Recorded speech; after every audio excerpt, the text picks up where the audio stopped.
আসসালামু আলাইকুম বন্ধুরা। তো ধারাবাহিক তামাদি আইনের ক্লাসের আজকে তৃতীয় ক্লাস। আজকের এই ক্লাসে আমরা আলোচনা করব সেটা হচ্ছে যে 6 নাম্বার, 7 নাম্বার এবং 8 নাম্বার তিনটা সেকশন যেখানে আমাদের লিগ্যাল ডিসেবিলিটি নিয়ে আলোচনা করে। অর্থাৎ কেউ যদি নাবালক থাকে, কেউ যদি পাগল থাকে, জড়বুদ্ধি সম্পন্ন থাকে, তাহলে দেওয়ানি মামলা দায়ের করার ক্ষেত্রে তার তামাদিটা কি হবে। কারণ প্রতিটা দেওয়ানি মামলা একটা নির্দিষ্ট সময়ের মধ্যে দায়ের করতে হয়। জায়গা জমির যত ভেজাল, এই ভেজালগুলোকে কমানোর জন্য প্রতিটা মামলা দায়ের করার একটা নির্দিষ্ট টাইম ফ্রেম দেওয়া আছে। এখন এই নাবালক, পাগল, জড়বুদ্ধি সম্পন্ন ব্যক্তির জন্য কিছু এক্সেপশন দেওয়া আছে। তো সেটাই আমরা আজকে আলোচনা করার চেষ্টা করব। যারাই বাংলাদেশ বার কাউন্সিলে পরীক্ষা দিবেন তাদের জন্য কিন্তু এটা গুরুত্বপূর্ণ। তো চলুন, বেয়ারেক ভিত্তিক আমাদের ধারাবাহিক সিরিজের আজকের আলোচনাতে আমরা দেখব 6, 7 এবং 8। মূল বেয়ারেক থেকে আমরা দেখার চেষ্টা করব যাতে আপনি নিজেও কি করতে পারেন, বেয়ারেকটা একটু পড়তে পারেন, বুঝতে পারেন। সবচেয়ে গুরুত্বপূর্ণ হচ্ছে লিগ্যাল ডিসেবিলিটি বা আইনগত অপারগতা। এখানে তিনটা কথা বলা আছে। কয়টা কথা? তিনটা কথা। তিনজন ব্যক্তি, একটা হচ্ছে যে আমাদের মাইনর মানে নাবালক, 18 বছরের কম বয়স্ক সবাই হচ্ছে মাইনর।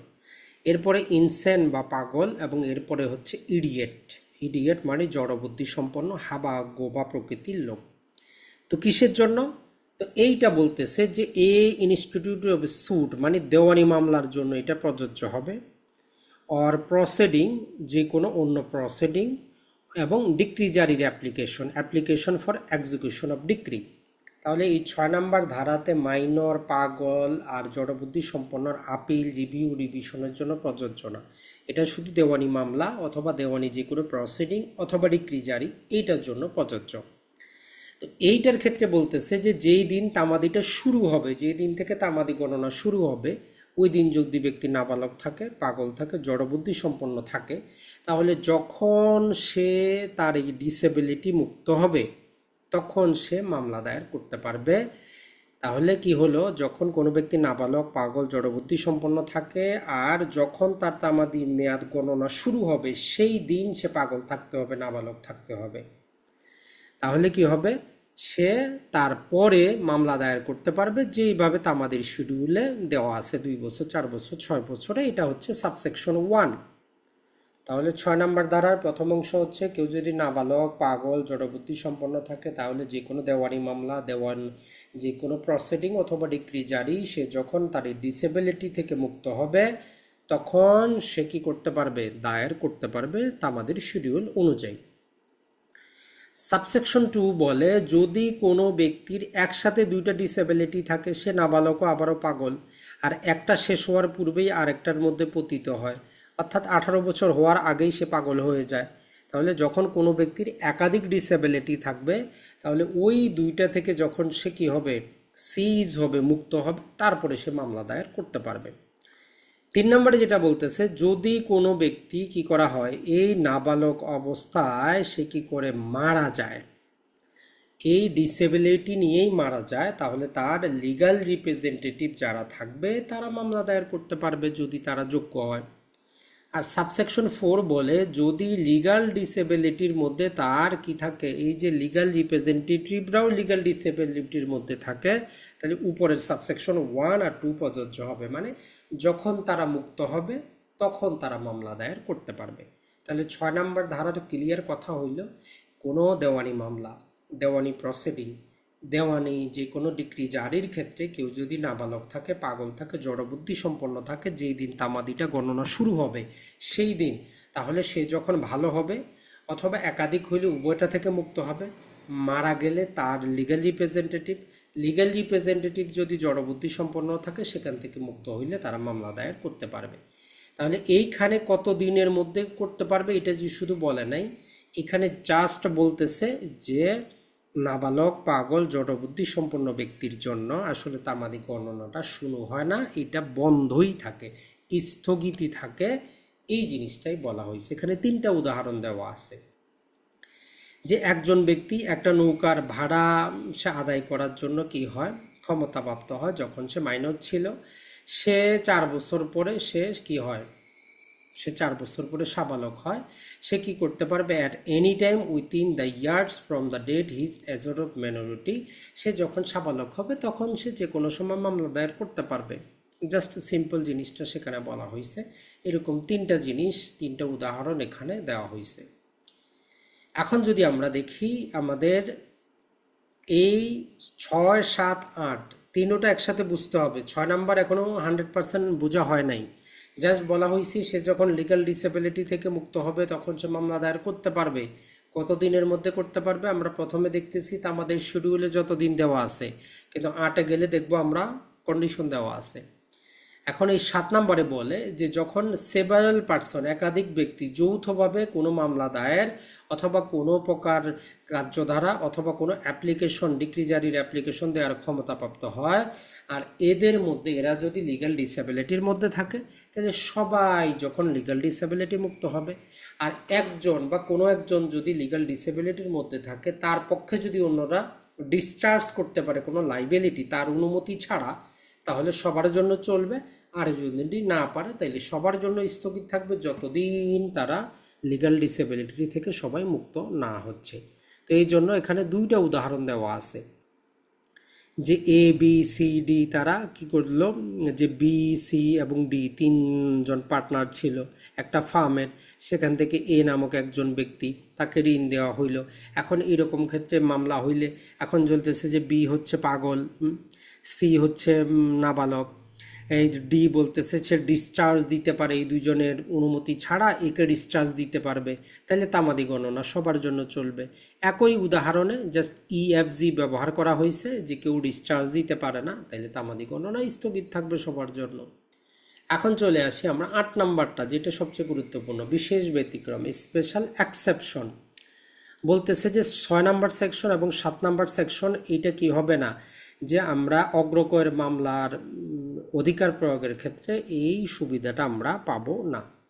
আর বলতেছে যে shall be deemed to extend for more than 3 years from the cessation of disability or deaths of the person affected। তাইলে এই 8 নাম্বার বলতেছে যে 6 দ্বারা যে আমরা বললাম লিগ্যাল ডিসেবিলিটি হইতে সে মুক্ত হইলে মামলা দায়ের করবে, তাহলে তামাদির প্রথম শুরুগুলো তো অনেক লম্বা চড়া সময় দেওয়া আছে। বলতেছে যে সেখানে কোনোভাবেই বোঝা যাবে না যে তার 3 বছরের বেশি সময় দেওয়া হয়েছে, অথবা ব্যক্তি যদি মারা যায় তার লিগ্যাল রিপ্রেজেন্টেটিভরা 3 বছরের মধ্যেই মামলা দায়ের করতে হবে। সহজ কথা হচ্ছে যেই মামলার তামাদি 3 বছর পর্যন্ত, সেগুলো 3 বছরের মধ্যেই দায়ের করতে হবে। যেগুলোর সময়সীমা 3 বছরের বেশি, সেগুলোর জন্যই 3 বছরের মধ্যেই করতে হবে। মানে 3 বছরের বেশি সময়টা পাওয়া যাবে না, এই জিনিসটা মনে রাখতে হবে। এখানে এ, বি এবং সি 3টা উদাহরণ দেওয়া আছে। কোনো উদাহরণে সময় বাড়ে, কোনো উদাহরণে সময় কমে যায়, এইটাই আমাদের বুঝে আসে না। তাহলে এইখানে যদি আমরা দেখি যে এ নামক একজন ব্যক্তি, সে বংশগত পদ উদ্ধার করার একটা অধিকার পায় তার মাইনরিটি থাকা অবস্থায়, এবং সে 11 ইয়ার্স আফটার, 11 বছর পরে সে সাবালক হয়। বংশগত পদ উদ্ধারের তামাদি হচ্ছে কত বছর? 12 বছর, 124 অনুচ্ছেদ অনুযায়ী। তাহলে 11 বছর তো তার নাবালক থাকা অবস্থায় চলে গেল, তো নর্মাল হতে সে 1 বছর সময় পাওয়ার কথা। কিন্তু যেহেতু আমরা 6 ধারার সাথে মিলাচ্ছি, তো within he bring the suit, এখানে ওই জন্য বলতেছে যে জাস্ট আমরা যদি দেখি, just minority he attend majority 11 years after such occurs, he has ordinary law only 1 year remaining within the suit। Normal আইনে তার 1 বছরই সময় আছে, but under the section 6 and this section an extension of 2 years will be allow him make in all period of 3 years from the date of attending majority। তাহলে সে 3 বছর total সময় পাবে majority অর্জন করার পরে মামলা দায়ের করার ক্ষেত্রে। স্বাভাবিকভাবে 1 বছর ছিল, কিন্তু 6 ধারার সাথে মিলিয়ে পড়ার কারণে 3 বছর হয়েছে। এখন দেখি দ্বিতীয় উদাহরণে। তো এ কি করলো, একটা হেরিডেটিভ অফিসের জন্য বংশগত পদ উদ্ধারের ক্ষমতা পাইল যখন সে পাগল ছিল। 6 বছর পরে সে কি করলো, ভালো হইল। এ হ্যাজ 6 ইয়ার, তাই তার কাছে আর 6 বছর সময় আছে। কিন্তু সাধারণ আইনে 6 বছর আছে, কিন্তু যখন আমরা কি করব, এই মামলার সাথে এই 8 নাম্বার সেকশনের সাথে মিলাবো, no extension will time given under this section read with section 6 with read this section, তখনও সে মাত্র 3 বছর সময় পাবে, মানে তার সময়টা কমে গেল। সেই নাম্বারে বলতেছে যে এইখানে যদি মারা যায়, এ right to sue a landlord recovery of possession, এ একজন ব্যক্তি, সে কি করলো, যে জমিনদার হিসাবে, একটা বাড়ির মালিক হিসাবে ভাড়াটিয়ার কাছ থেকে দখল উদ্ধার করার জন্য সে ক্ষমতাপ্রাপ্ত হইল যখন সে কি ছিল, এডিয়েট ছিল। এডাই 3 ইয়ার্স আফটার দ্য অকারেন্স, এই ঘটনা ঘটার 3 বছর পরে সে মারা গেল। His idiocy continue up to date his date, মানে একদম সে ইডিয়েট থাকা অবস্থায় মারা গেছে। এ হচ্ছে তার representative in interest, has under the ordinary law 9 years, যে 12 বছরের সময় 3 বছর সে কি ছিল, ইডিয়েট ছিল, তারপরে মারা গেছে, তাইলে 9 বছর সময় আরও আছে। কিন্তু না, যখন আমরা 6 ধারার সাথে মিলাবো, তখন তার এই যে রিপ্রেজেন্টেটিভ আছে তারা মাত্র 3 বছরই সময় পাবে। সেটা ভিন্ন কথা, যদি তারাও লিগ্যাল যে ডিসেবিলিটির মধ্যে থাকে, তাহলে আরও যখন মুক্ত হবে তবে সেও 3 বছর সময় পাবে। তাহলে 6 ধারা, 7 ধারা আর যদি 8 ধারা, এই 3টা ধারাকে যদি আমরা এক লাইনে এক শব্দে বলতে চাই, সেটা হচ্ছে দেওয়ানি মামলা দায়ের করার ক্ষেত্রে যদি কোনো ব্যক্তি নাবালক থাকে, পাগল থাকে, জড়বুদ্ধি সম্পন্ন থাকে, 6 ধারা বলে যে যখন এখান থেকে তারা সাবালক হবে, ভালো হবে, হ্যাঁ, যখন বুদ্ধি সম্পন্ন হবে তখন মামলা দায়ের করতে পারবে, কোনো সমস্যা নাই। একজন ব্যক্তির একাধিক যদি লিগ্যাল ডিসেবিলিটি থাকে, যখন 2টা থেকে মুক্ত হবে। যদি ডিসেবিলিটি নিয়ে মারা যায়, তাইলে তার উত্তরাধিকারীরাও যদি কি থাকে, ডিসেবিলিটির মধ্যে থাকে, তারা যখন ভালো হবে। আর 7 নম্বর বলে, যদি কোনো মামলা যৌথভাবে দায়ের করার জন্য অধিকারপ্রাপ্ত হয়, সবাই যদি ডিসেবিলিটির মধ্যে থাকে, সবার জন্য স্থগিত থাকবে। একজন যদি ভালো থাকে, যে বাকিদের পক্ষে কাজ করতে পারবে, ডিসচার্জ দিতে পারবে, তাইলে সবার জন্য চলবে, আর ডিসচার্জ না দিতে পারলে সবার জন্য স্থগিত থাকবে। আর 8 নম্বর বলে, এই 6 আর 7-এর যে কথাটা বললাম, অগ্রকরের মামলায় প্রযোজ্য হবে না।